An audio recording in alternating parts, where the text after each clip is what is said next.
The stars were quiet, the way they always were at the edge of known space. Cold, distant, and silent. But on this particular night something changed. Something that no one in the Galactic Empire had ever seen before. Something that should not have existed at all.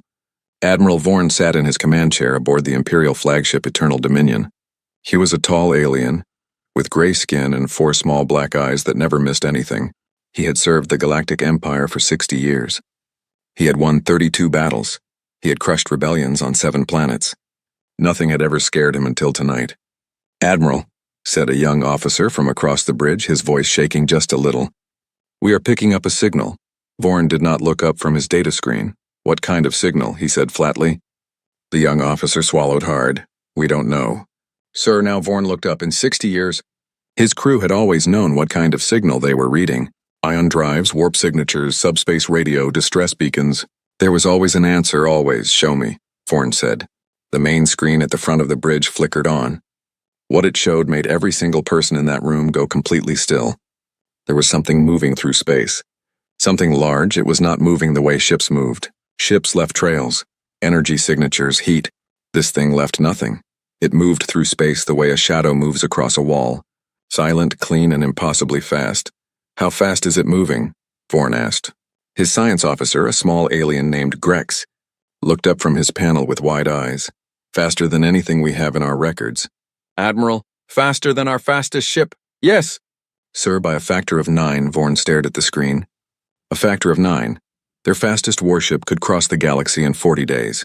Whatever this was, it could do the same trip in less than 5. "Send an identification request," Vorn ordered. The communications officer nodded and sent the signal. Standard galactic protocol, used by every species in the known universe. It said, "Who are you? Where are you from? And what is your purpose?" They waited. 1 minute passed. Then 2, then 5, no answer. "Send it again," Vorn said. They sent it again, and again, and again, nothing. The object just kept moving. Steady, calm, and completely silent. It was heading toward the center of the Empire, toward the capital planet. Vareth Prime word traveled fast within 20 minutes. Every senior commander in the region was on a secure channel. Within an hour, the Supreme War Council on Vareth Prime had been woken up from their sleep. Admiral Vorn was connected to a screen showing 12 of the most powerful faces in the Empire. General Maka, the head of the Imperial Army, spoke first. "What is it?" "We don't know," Vorn said. There was a pause. That answer was not acceptable. The Empire always knew. "Is it a weapon?" asked another general. "Unknown. Is it alive? Unknown. Can we stop it?" Vorn looked at his science officer, Grex, who shook his head slowly. "Unknown," Vorn said again. The room on the screen erupted. Everyone was talking at once, shouting, demanding answers that no one had. Then one voice cut through all the noise. Old, slow, and very calm, it belonged to Dr. Seath. The Empire's oldest living scientist. He was 140 years old. His skin was pale yellow and deeply wrinkled. His eyes were half closed, the way they always were when he was thinking very hard. "Admiral Vorn," he said quietly. The room fell silent because when Seath spoke, everyone listened. "Yes, Doctor," Vorn said. "Can you show me the energy reading from the ship's hull?" Vorn nodded to Grex, who transferred the data. Seath looked at it for a long moment. His 4 fingers tapped slowly on the desk in front of him. Tap, tap, tap. The whole room waited. Then Seath looked up, and for the first time in a very long time he looked afraid. "I have seen this energy signature before," he said softly. "In a report from 200 years ago, written by a survey team that visited a small, distant system called Sol." Every person in the room leaned forward just a little. "What species?" General Maka asked. Seath looked directly at the camera. He said only one word: "Humans." The silence that followed was strange. It was not the silence of fear, not yet.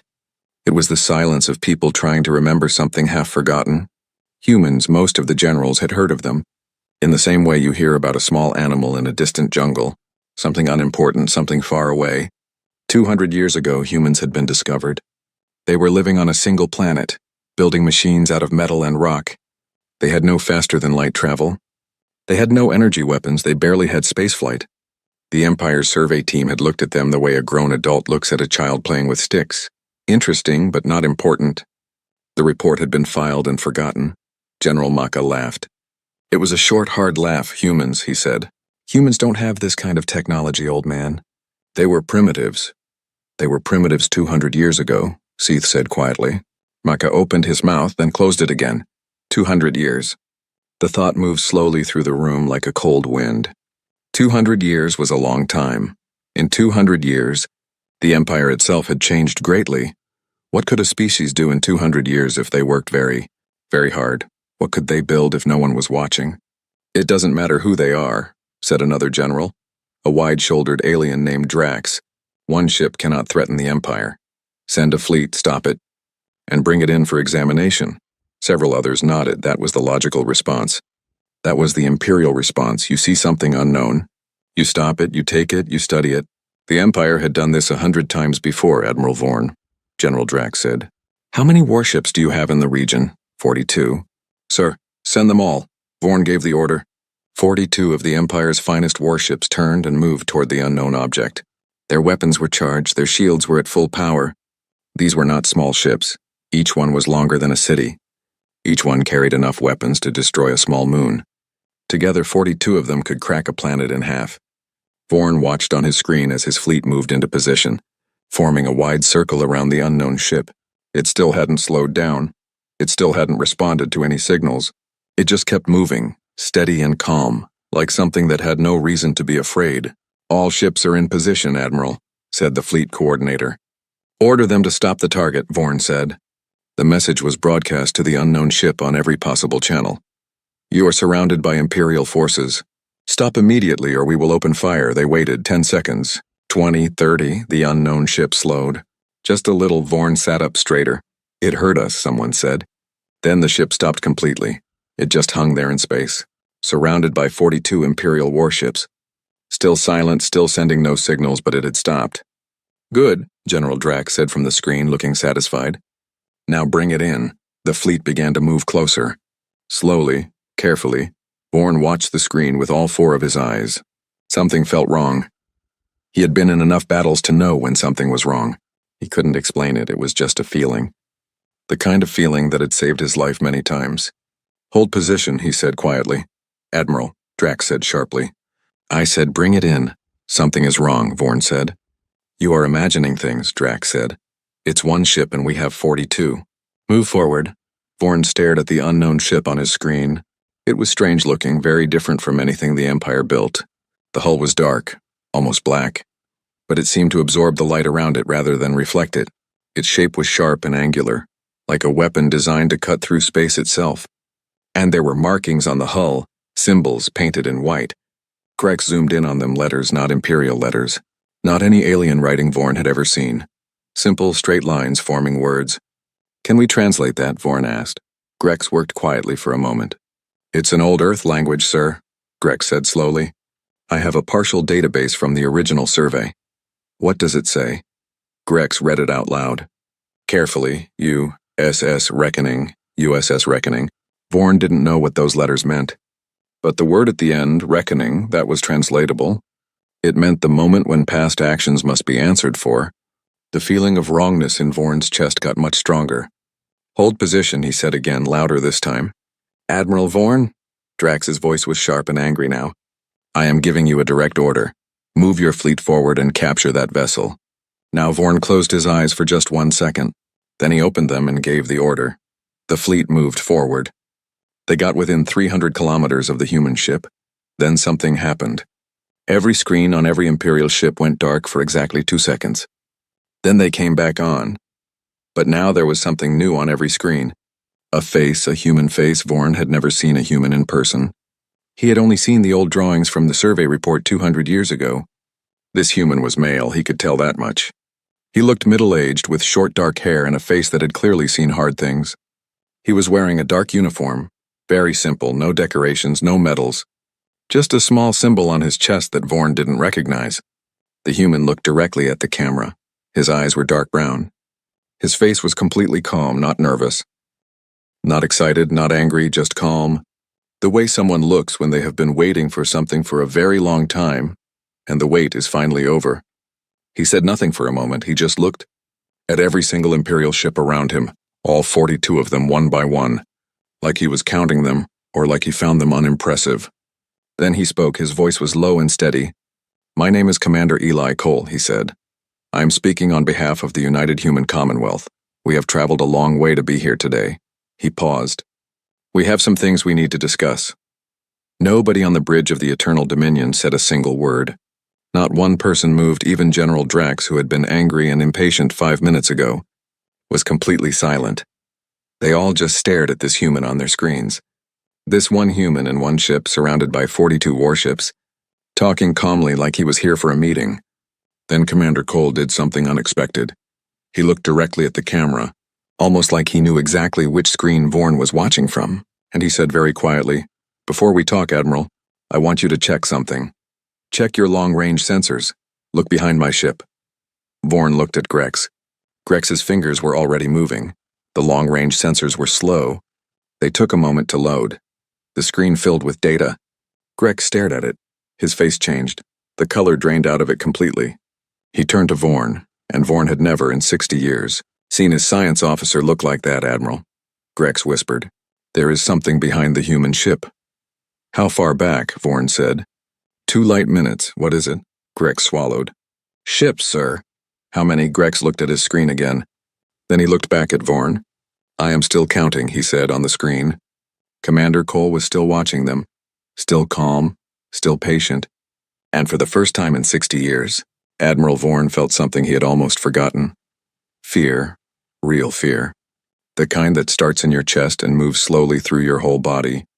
The kind that whispers to you, "You are not the most powerful thing in this room anymore." The long-range sensors were still counting. Grex's fingers moved fast across his panel. His eyes were wide, his breathing was not steady anymore. Admiral Vorn stood up from his chair, something he had not done in the middle of a situation in many years. He walked to Grex's station and looked at the screen himself. Numbers were still loading, still climbing. 100, 200, 500.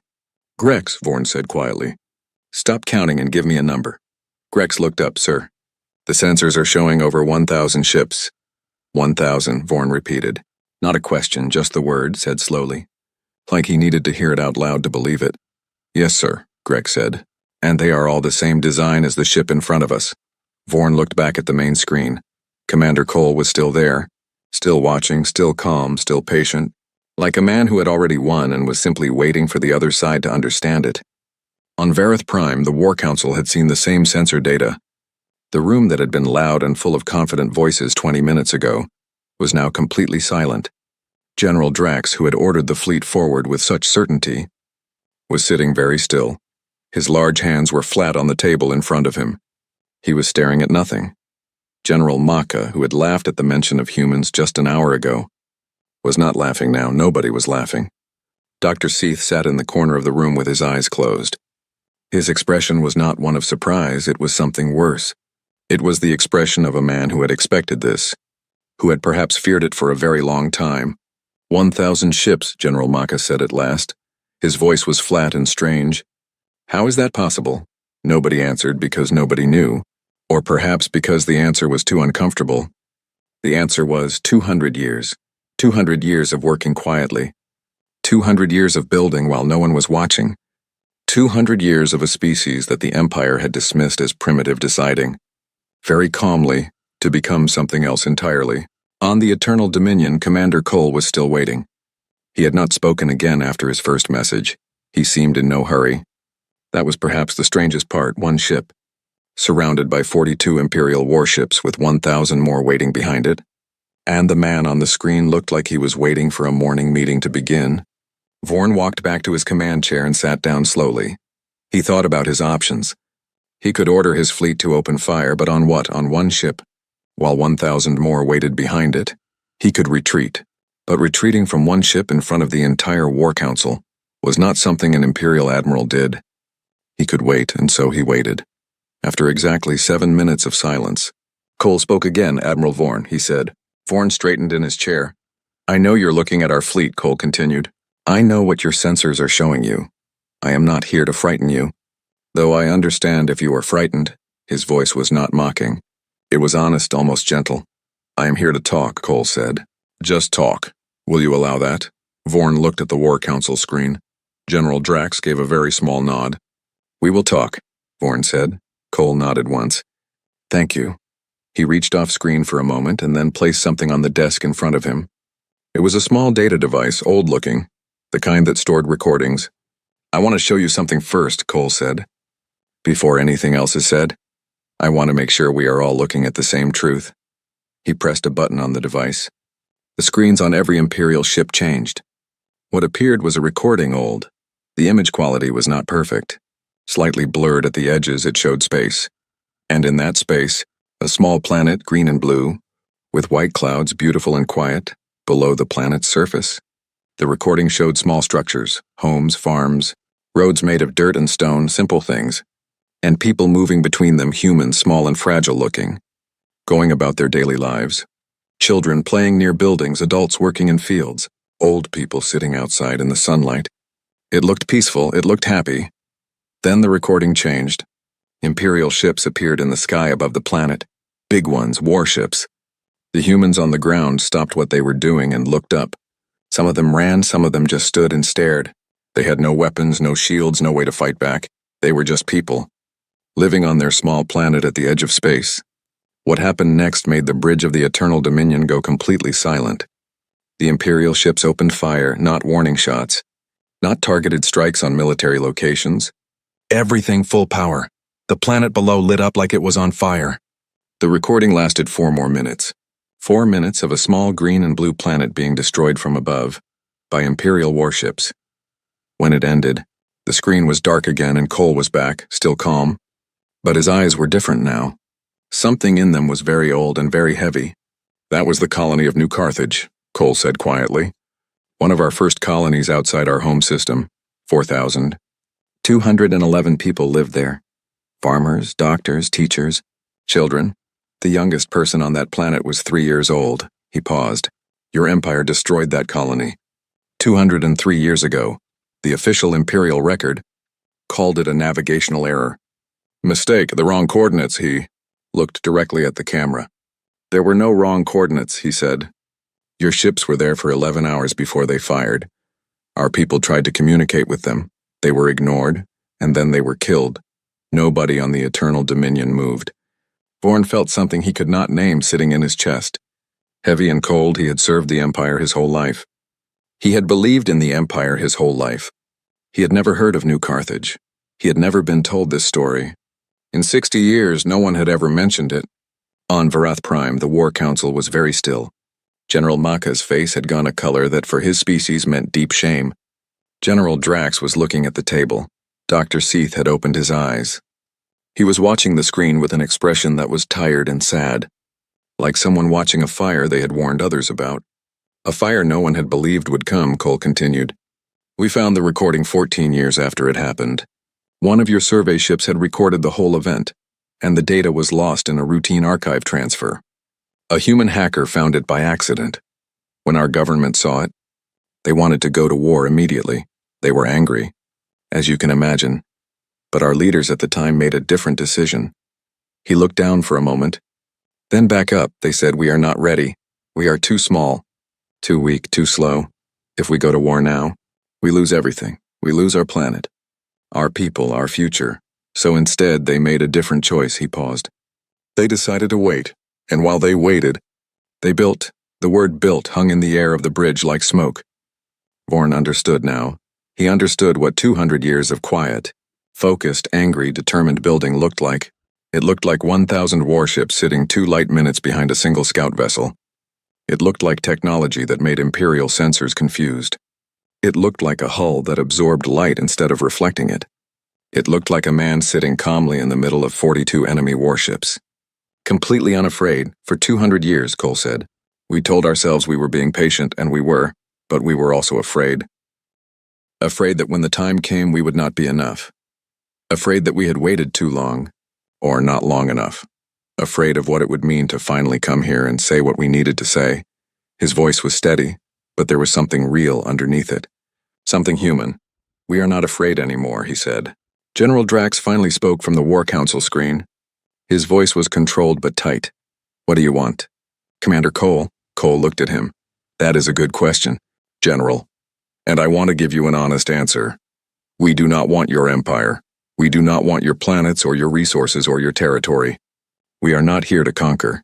He folded his hands on the desk in front of him. "We want 3 things. First, a formal acknowledgement from the Empire that the destruction of New Carthage was not an accident. Second, reparations to be paid to the families and descendants of those who were killed. Third, a treaty between our two peoples, fair and equal, with no species considered above the other. He let that sit for a moment. That is all. 3 things. We are not asking for revenge. We are asking for truth. And fairness, Drax leaned forward. And if we refuse, Cole looked at him for a long moment. There was no anger in his face, no threat, just honesty. Then we will have a problem, Cole said simply. And I do not think either of us wants that. Vorn watched Cole's face carefully. He had faced many enemies in his life, enemies who shouted and threatened, enemies who begged, enemies who tried to trick him. He had never faced an enemy like this. An enemy who spoke quietly and carried 1,000 warships behind them like a calm reminder. An enemy who did not seem to need to threaten, because the facts spoke for themselves.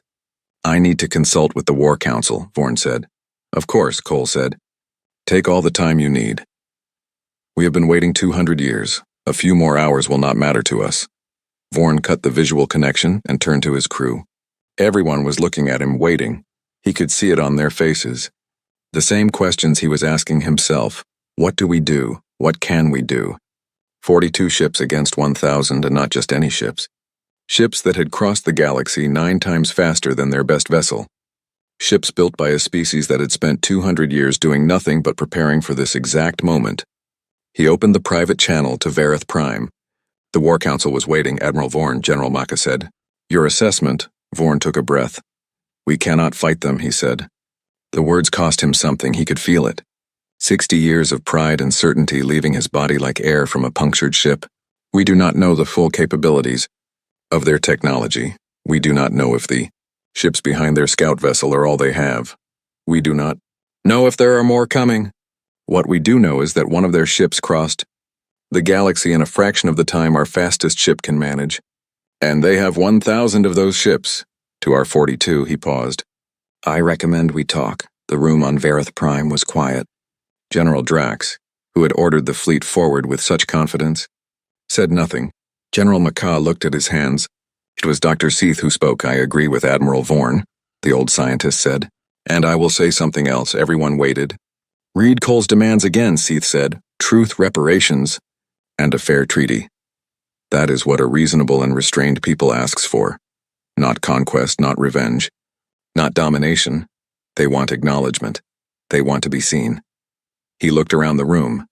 We should be grateful, Seath said quietly, that after 200 years and 1,000 warships, that is still all they are asking for.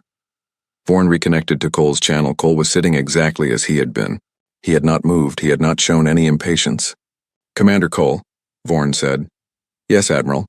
The War Council is prepared to open formal discussions. Cole nodded slowly. Good, he said. And for just a moment something shifted in his expression. Something that was not quite a smile but was close. Something that looked like relief. Like a man who had carried something very heavy for a very long time and had just been told he could set it down. I will send coordinates for a neutral meeting point, Cole said. Our ambassador will be there in 6 hours. He paused. Then he said something that surprised Vorn. Admiral, yes, I want you to know something. Cole looked directly at him. We never hated you. Not as a people. We were angry, yes, we were hurt. Yes, but we did not spend 200 years building an empire of hate. We spent 200 years building something strong enough that we would never have to be afraid again. There is a difference. Vorn looked at him for a long moment. I understand, Vorn said, and he meant it. The channel closed. Vorn sat in his chair and looked at the main screen. The USS Reckoning was still there, still dark, still quiet, still absorbing the light around it somewhere behind it. 1,000 more ships were waiting. Patient like their commander, like their people. Grex walked up beside Vorn quietly. Admiral, he said.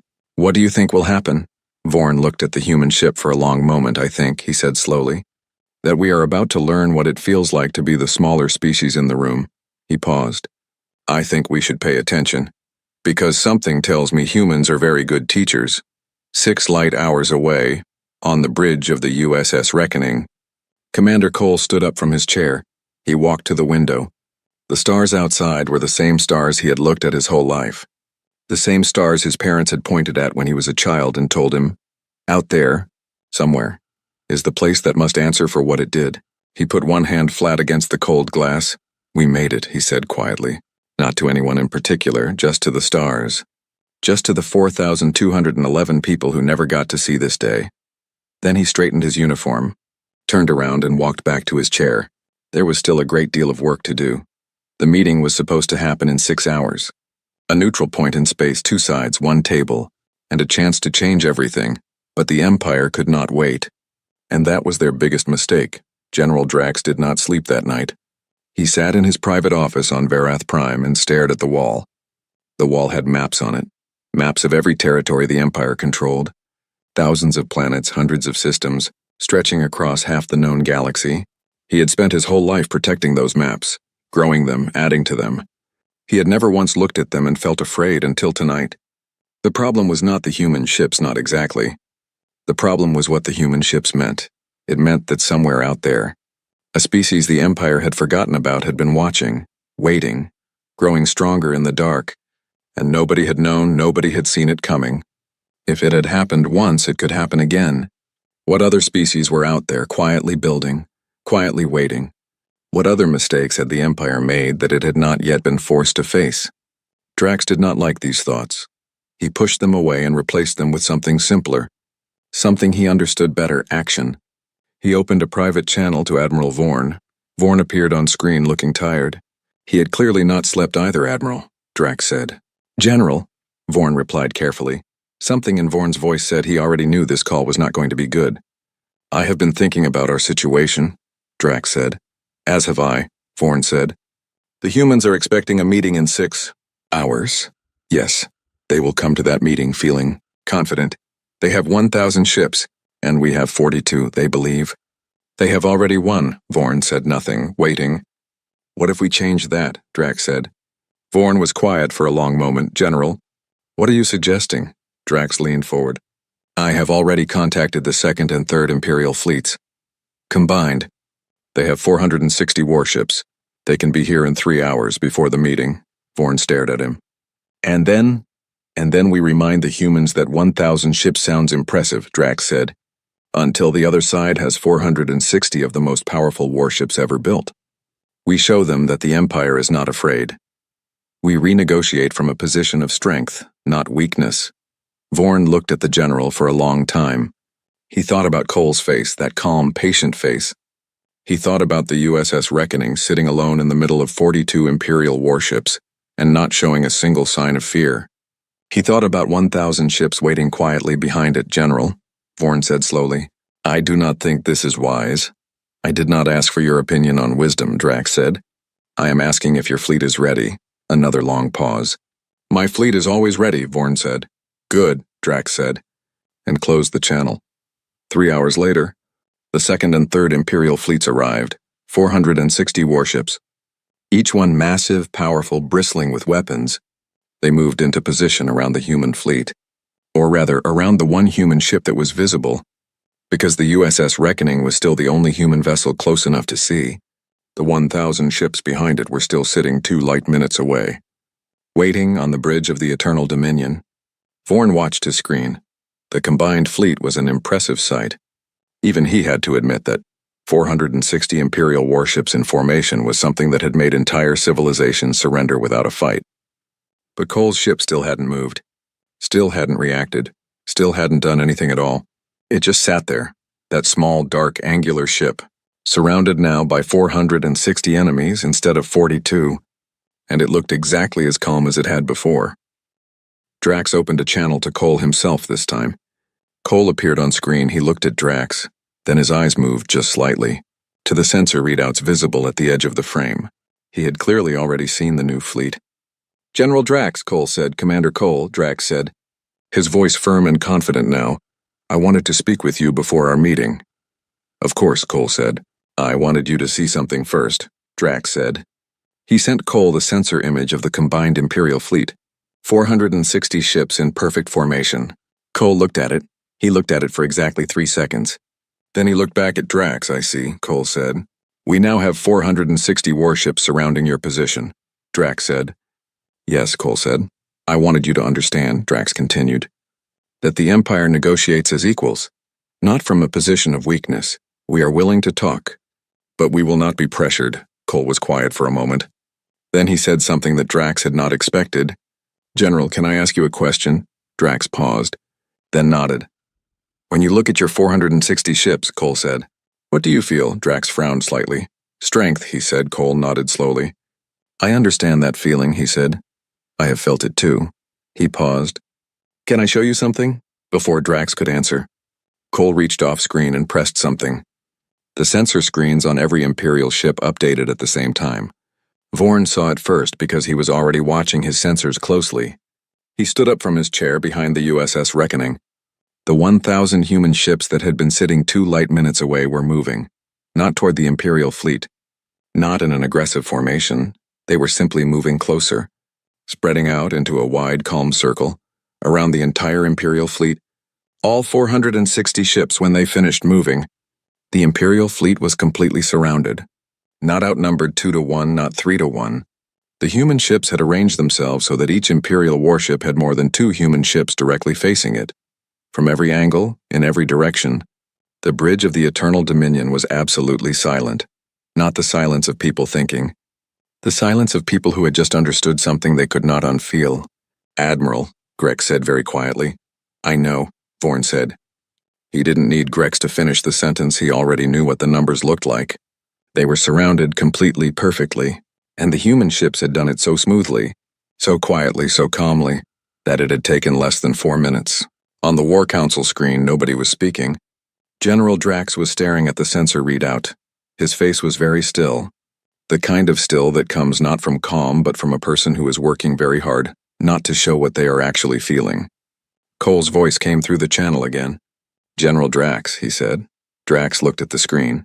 Cole's expression had not changed, still calm, still patient, still that same face that seemed to carry 200 years of quiet waiting behind it. I want you to know, Cole said, that we did not come here to do this. We moved our ships because you moved yours. We are not trying to frighten you. We are simply making sure that when we sit down to talk, we are actually talking as equals, he paused. As you said yourself, General. The words landed softly, but they landed hard. Drax's composure broke, not loudly, not with shouting, but Vorn could see it in his face through the screen. A small crack. The look of a man who had played a hand and had it played back at him perfectly. He turned away from the camera for a moment. When he turned back, his face was controlled again, but something behind his eyes was different now. Stand by for the meeting, he said quietly and closed his channel. The meeting was supposed to be at a neutral point. A small unmanned space station that neither side owned. One shuttle from each side, small teams. But after the last hour, everyone understood that the word neutral had changed its meaning. There was no neutral anymore. There was one side that had come with 1,000 warships and perfect tactics, and one side that had made a move and had it answered before the move was even finished. Vorn prepared his shuttle. He had been asked to attend as the senior officer on site. He chose 3 crew members to accompany him. Grex was one of them. As they walked to the shuttle bay, Grex spoke quietly. Admiral, do you think they will attack? No, Vorn said. How can you be sure? Vorn thought about it. Because they haven't yet, he said. They have had every opportunity. One ship surrounded by 42, then 460. If they wanted a fight, they would have started one already. They don't want a fight. They want what Cole said they want. He stepped into the shuttle. Truth, reparations, and fairness. Those are not the demands of a people who came here to destroy us. The shuttle crossed the distance to the neutral station in 20 minutes.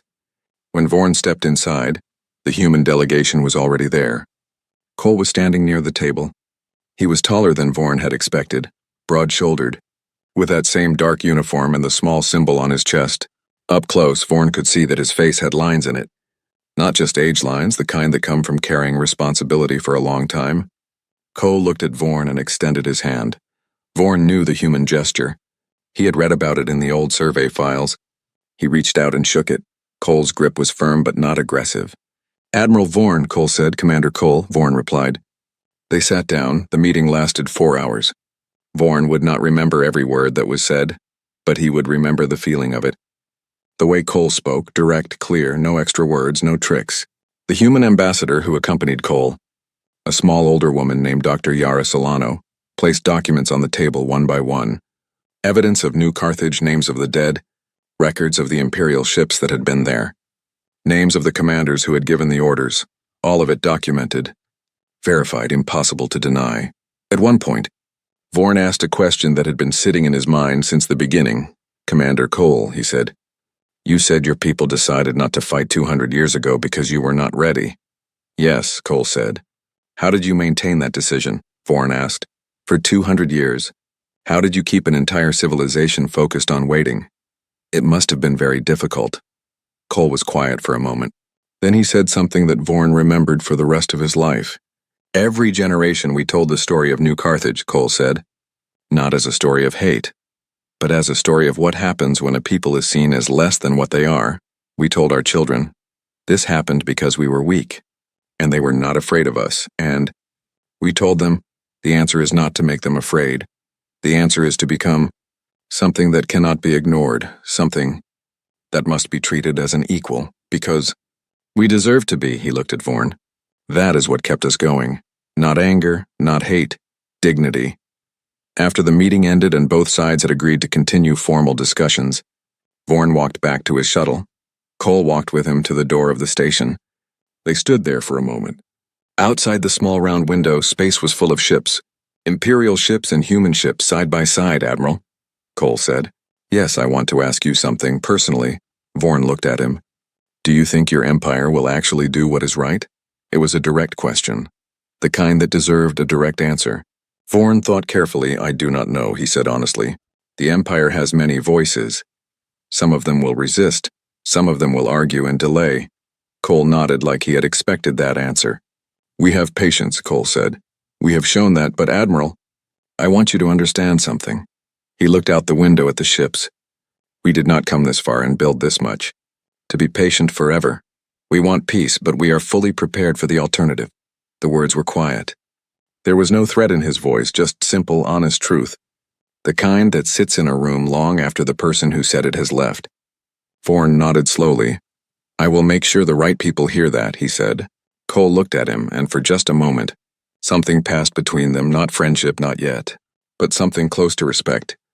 The kind that can exist between two people on opposite sides of a very old wound. "Thank you, Admiral," Cole said.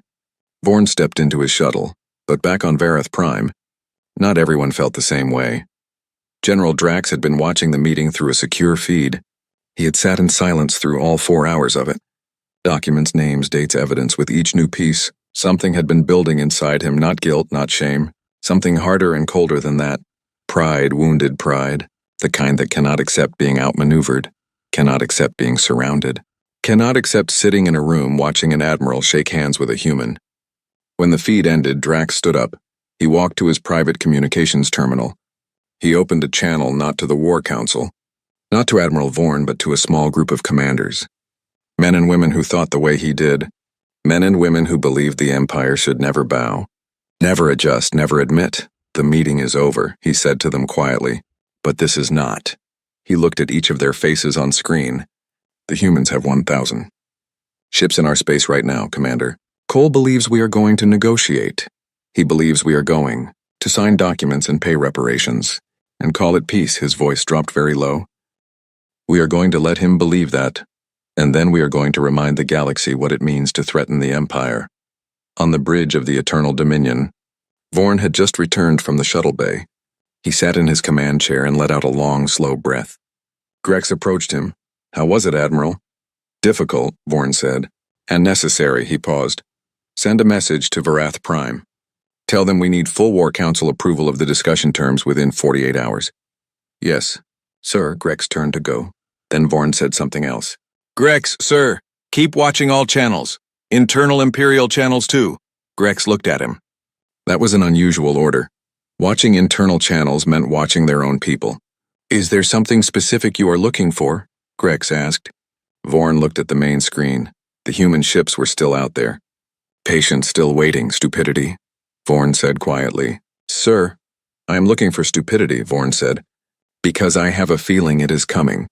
And when it does, I want to know before it is too late to stop it." He was right, it was coming, and when it arrived, it would not be late at night. It would not give any warning.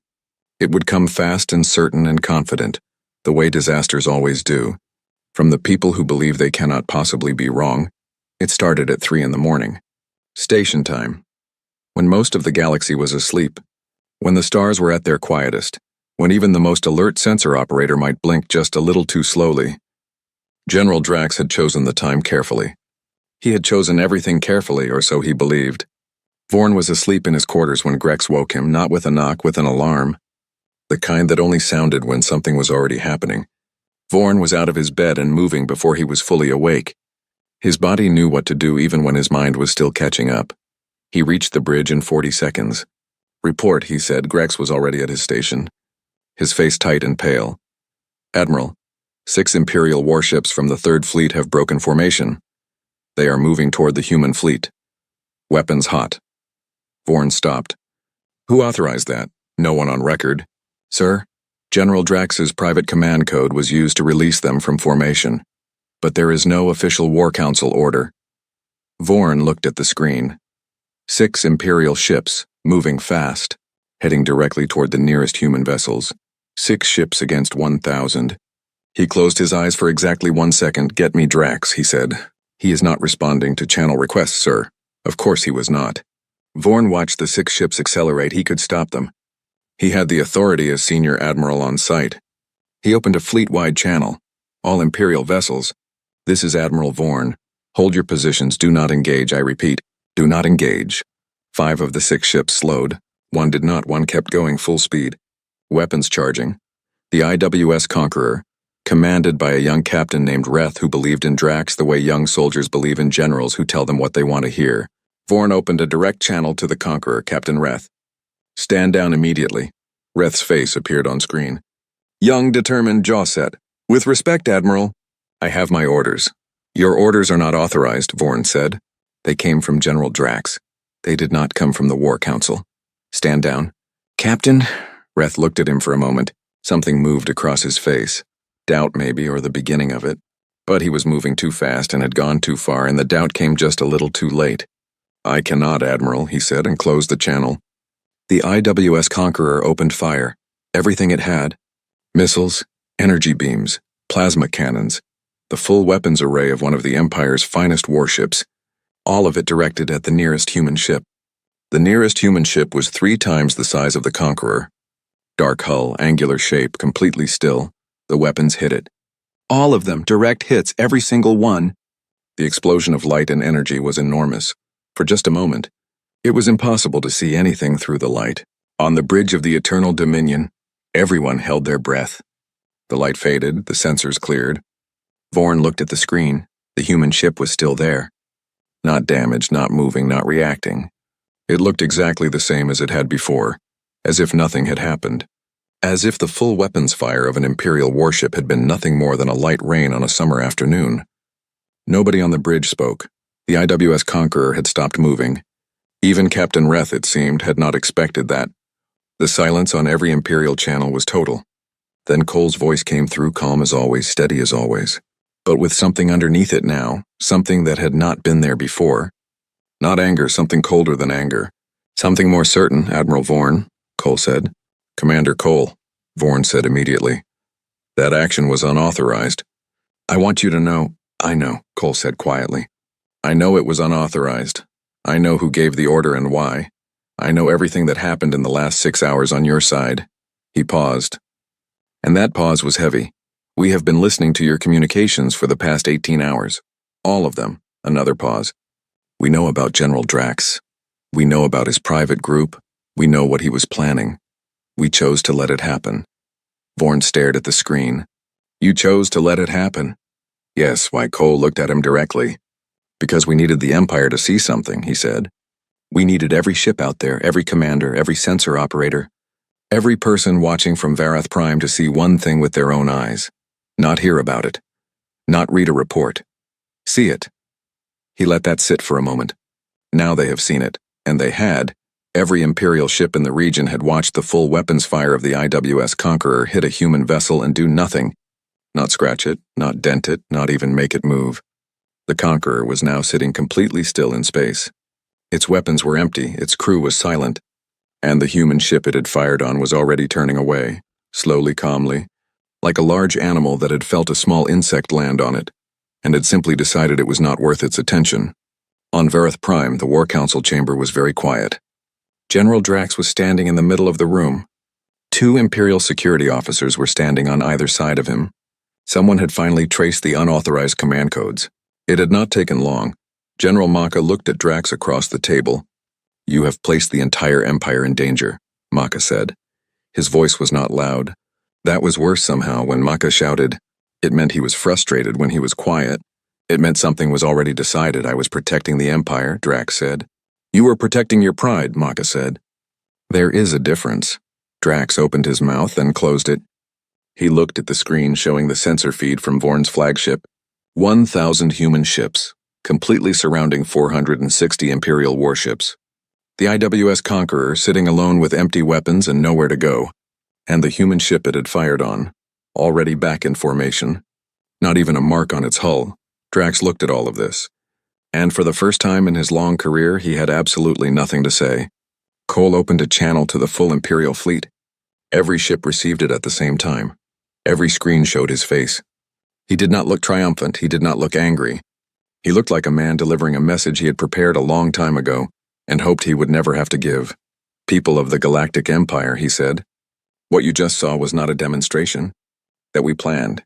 It was a demonstration that your own people created for us when we did not fire a single weapon. We did not threaten a single life. We simply absorbed what was given to us and remained standing." He looked directly at the camera. "We are not your enemy. We have never wanted to be your enemy. But we are also not weak. We are not small. We are not the primitive species someone decided to destroy 200 years. I go on a planet called New Carthage," he paused. "We are humans, and we are here, and we are not leaving until this is resolved fairly." The message ended. On every Imperial ship, in every room, on every deck, the crew members looked at each other. Nobody had orders, nobody knew what to say, so they said nothing and waited. It was Dr. Seath who moved first on Vareth Prime. The old scientist stood up slowly from his chair. Everyone looked at him. He walked to the communications terminal in the corner of the room. He opened a channel directly to Cole. Cole appeared on screen. He looked at Seath. Something in his expression softened slightly, the way it does when you recognize something you were not expecting. "Commander Cole," Seath said. "Dr. Seath," Cole replied. Seath paused. "I was on the original survey team," he said. "The one that visited your system 200 years ago." A long silence. "I know," Cole said. "You wrote a report," Seath said. "It said your people had great potential. It said you were creative, resilient, and determined. It said you deserved to be watched carefully." Cole looked at him. "I read that report," Cole said. "Every human child reads it in school." Seath nodded slowly. "I never imagined," he said quietly, "that this is what watching carefully would look like." For just a moment, something crossed Cole's face. Not quite a smile, but something warm. "Neither did we," he said. The formal process began 6 hours later. Not a meeting this time, a full session, the War Council. The human delegation, Admiral Vorn, Dr. Seath, and a team of Imperial lawyers and record keepers. They met on a larger station, one that had enough room for both sides to breathe. The first document was the hardest. The official acknowledgement, it said in plain, clear language, that the destruction of the colony of New Carthage was not an accident, that it was carried out by Imperial warships under Imperial orders, that those orders were wrong, that the Empire accepted responsibility. Every member of the War Council had to sign it. Some signed quickly, some slowly. General Maka signed it without hesitation. He pressed his mark to the document and looked up at Cole. "I am sorry," he said. Just those 3 words, simple and direct. Cole looked at him for a moment. "Thank you," he said, and he meant it. The reparations document came next, resources, territory rights, and a formal fund for the descendants of New Carthage. The numbers were large. The Empire had not become powerful by being generous, but the Empire also had 460 ships surrounded by 1,000, and an empty weapons conqueror floating somewhere nearby as a very clear reminder. They signed, the treaty was last. It was the longest document, 22 pages. It covered trade, territory, rights of passage, diplomatic representation, and one paragraph that Cole had written himself. Vorn read that paragraph carefully. It said, "No species within this treaty shall be considered lesser than any other, No species shall be ignored, dismissed, or erased. All peoples, regardless of their level of development, shall be treated with dignity and given the right to grow in safety. Vorn read it twice. Then he looked at Cole. You wrote this for more than just humans, he said. Cole nodded. New Carthage was not the first time the Empire did something like this, he said quietly. We know that. We just happen to be the ones who came back. He looked at Vorn. Maybe the treaty can make sure no one else has to. Vorn looked at the paragraph again. Then he picked up the marking tool and signed his name as witness. News travels fast when the galaxy is watching, and the galaxy had been watching. Every species with a long-range sensor had been monitoring the situation from the moment the unknown ship appeared. They had watched one ship face 42. They had watched 1,000 appear from nowhere. They had watched the full weapons fire of an Imperial warship do nothing to a human vessel. And now they were watching the Galactic Empire sign a treaty. The reactions came quickly, from every corner of known space. A small reptilian species called the Veth, who had been paying tribute to the Empire for 60 years, sent a message to their Imperial governor the next morning. It said simply, we would like to renegotiate our arrangement. The Palin Confederation, a group of 7 worlds that had been waiting for years to push back against Imperial trade restrictions, formally requested independent arbitration under the new treaty terms. 3 other species sent messages directly to the human delegation. Not to the Empire, to the humans. The messages all said variations of the same thing. We would like to talk. Cole read each message carefully. He was sitting in his cabin on the USS Reckoning when his communications officer brought them in. He read them one by one. Then he set them down and looked out the window for a long time. He had not expected this, or perhaps he had. Somewhere in the back of his mind, in the part that had planned for every possibility during 200 years of waiting, perhaps some part of humanity had always known that what they did here would be about more than just themselves. Admiral Vorn requested a final private meeting with Cole before the human fleet began to withdraw. They met in the small observation room of the neutral station. Just the 2 of them, no aides, no security, no recording devices, 2 old soldiers from opposite sides of a very long story. They sat down for a moment. Neither of them spoke. Just looked at the stars through the wide observation window. It was Vorn who broke the silence. How does it feel? He said. Cole looked at him. I am not sure yet, Cole said honestly. I thought I would feel something bigger, something like victory. He paused. But it does not feel like victory. What does it feel like? Vorn asked. Cole thought about it. It feels like the end of a very long wait, he said. And the beginning of something I am not sure we are fully ready for. Vorn looked at him. What do you mean? For 200 years we had a purpose, Cole said. Every human being alive knew what we were working toward. Now we are here. We did what we came to do. And now we have to figure out what comes next. He looked at the stars. That is harder than I expected. Vorn was quiet for a moment. Then he said something he had been thinking since the first night he saw the USS Reckoning on his screen. Commander Cole, yes. When your people were building for 200 years, when they were working in the dark, with no guarantee it would ever be enough, what kept them going? Not the official answer. The real one. Cole was quiet for a long time. The stars outside were very still. Hope, Cole said finally. The belief that being right about something matters. Even when the universe does not immediately agree with you. He turned to look at Vorn. We were right that we deserved to exist. We were right that what happened to New Carthage was wrong. We held on to that, and we built everything else around it. Vorn nodded slowly. I think, he said carefully, that my people have some things to learn from yours. Cole looked at him. I think, Cole said. That might be the most important thing anyone from your empire has said to me. The human fleet began to withdraw the next morning. One by one, the dark angular ships turned and moved away, smooth and silent the way they had arrived, leaving no trail, no heat, no signature, just space where they had been. Vorn stood on his bridge and watched them go. It took a long time. 1,000 ships do not disappear quickly. But eventually the last one faded from the sensors, and the space around the Imperial fleet was open again, empty and quiet, the way it had been before, except that everything was different now. 3 weeks later, on a small planet far from the center of the galaxy, a young alien boy was sitting with his father. They were watching a news broadcast about the new treaty, about humans, about New Carthage, about 1,000 warships that had come from nowhere and changed everything without firing a single shot. The boy watched with wide eyes. When the broadcast ended, he looked at his father. "Are humans dangerous?" he asked. His father was quiet for a moment. He thought about everything he had seen in the last 3 weeks. He thought about one ship facing 42. He thought about a recording 200 years old, and the names of 4,000 people. He thought about a treaty signed by the most powerful empire in the galaxy. "Only if you make them have to be," his father said quietly. The boy thought about this. "And if you treat them right?" His father looked at him. "Then I think," he said, "they are exactly the kind of people you want in your corner." And from that day forward, no species in the galaxy ever made the mistake of forgetting about humans again. Not because humans were the most powerful, not because they had the most ships, not because they were the fastest or the strongest, but because the galaxy had learned something that the Empire had forgotten to consider 200 years ago.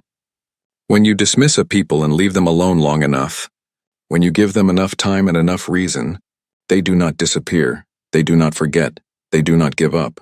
They build quietly, patiently, and with everything they have, until the day they are finally ready, and on that day they come back, not with hate, but with 1,000 ships and the truth, and that, it turned out, was more than enough.